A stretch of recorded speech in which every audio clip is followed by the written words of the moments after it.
పాపం మావా, పాకిస్తాన్ ప్లేయర్స్ కి దెబ్బ మీద దెబ్బ పడుతూనే ఉంది మావా. Asia cup final 2025 India versus Pakistan match లో పాకిస్తాన్ ఘోరంగా ఓడిపోయిన సంగతి తెలిసిందే కదా మావా. సో పాకిస్తాన్ బోర్డు కొన్ని స్ట్రిక్ట్ రూల్స్ తీసుకుని వస్తుందంట మావా. వాళ్ళ ప్లేయర్స్ ను బయట జరిగే లీగ్స్ కి పంపించరు అని వార్తలు వస్తున్నాయి మావా. పాపం పీసీబీ ఇచ్చే డబ్బులు ప్లేయర్స్ కి షేవింగ్ కి కటింగ్ కే అయిపోతాయి మావా.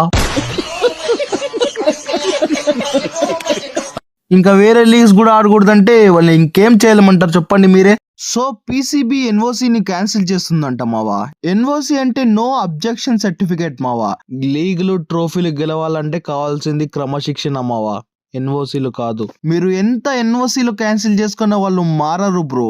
ఆ మెడ తిప్పే బౌలర్ ఇంకా మెడ తిప్పుతూనే ఉంటాడు. ఈ రన్ మిషన్ ఇంకా ఇండియా పైన రన్స్ ఇస్తూనే ఉంటాడు.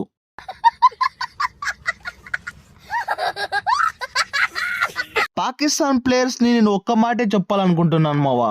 నువ్వు ఒక పని చెయ్యి, ఆ తర్వాత కామెంట్ మీరే చేయండి అదేందో.